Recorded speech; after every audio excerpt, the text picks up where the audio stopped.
Hello, it's Taylor Glass from GlampLaunch, and today, this is a special day. Today I am at John O Groats for this new glamping development that we're doing, and this is episode 1 of this season where we basically take this empty barn field and we turn it into a live and bustling glamping site. Stay tuned and watch this series unfold.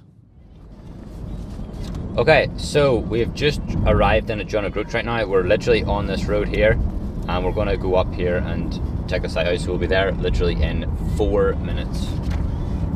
We're just half a mile away from the site now, and I've just got these drawings up in front of me because I want us to be able to visualize where the entrance is at so that we can easily find the site. Right, this is it. This is the field. Right, I've just checked, there's no cars behind me. This is an empty road. So if you look here, you can see the views of the proposed access, which is literally just going to be somewhere here. So we're going to go out the car and we're going to walk around the field and take a look. But we have identified where it is because this road here is the access point. So let's go and check out the site.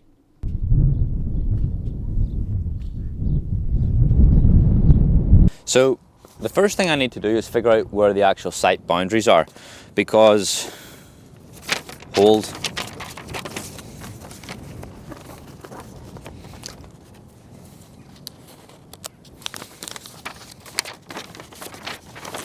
if I show you this drawn here, this is where the site is.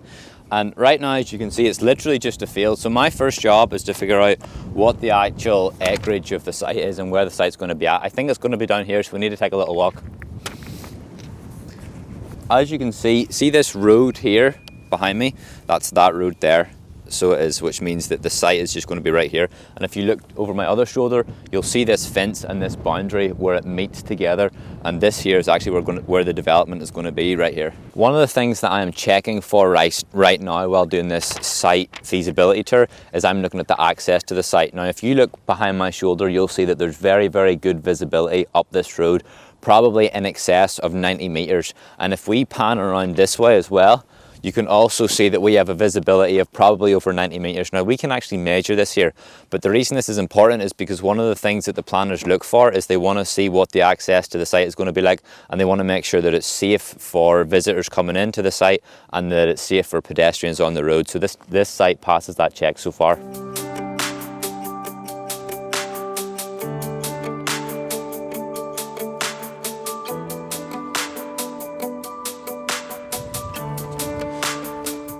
Okay, so what you see right now, this is going to be an approximate entrance to the site. Where I put my tape measure down there and where I'm standing right now, this is going to be where the entrance to the site's approximately going to be right now.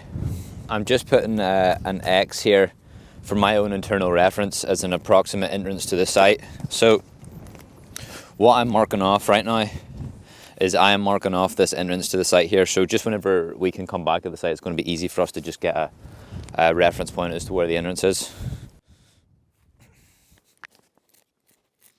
Another thing that I'm looking out for right now is to see how we're going to get electricity to the site. As you'll see, there's no poles anywhere. So the nearest electricity box, the nearest transformer I can see is over there.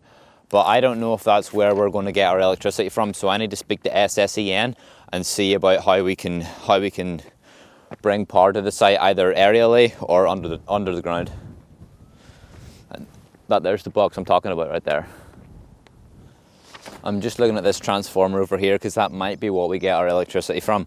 But you'll see that telegraph pole is actually on private land right now, and that might be a problem because we might need to get a way leave agreement signed between us and the current landowner of this property. Basically, a way leave agreement is a document that you have to sign which allows us to bring electricity across their private land, because we would have to put telegraph poles on private property. So hopefully we don't have to do that, but it might be what we have to do.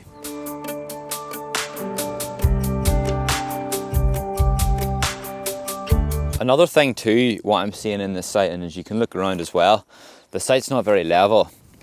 So we have all these thistles and stuff which we'll have to take out, but the actual site itself, it's very hilly. So it is, and the ground undulates a lot, so it does. So what we'll need to do is we need to raise the pods up onto a platform to keep them level. We'll also need to probably landscape most of the site, so there's definitely going to be a bit of work on this project.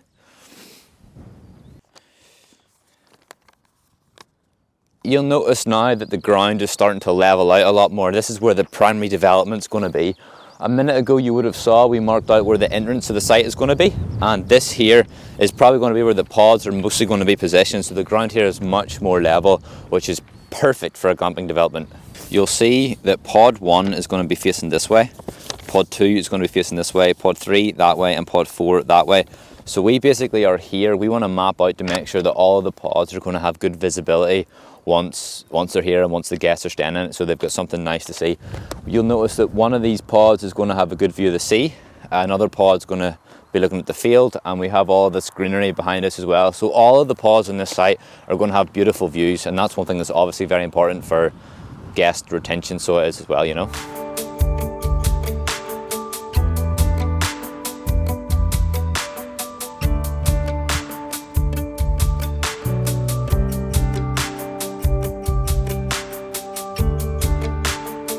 Just walk the site there, it's looking very nice.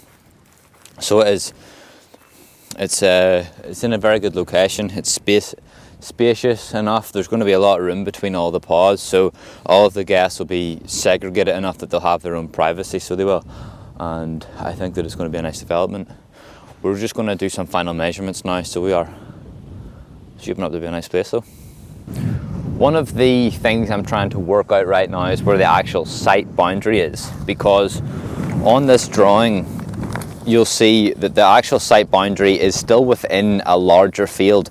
So we basically need to figure out where these points are in the drawing, and what we're going to use is I am going to use this makeshift bucket as a pointer so I can figure out where the boundary is. And obviously whenever we come back to do the full installation we'll be a little bit more precise, but this is just an initial visit, so accuracy is not 100% required right now.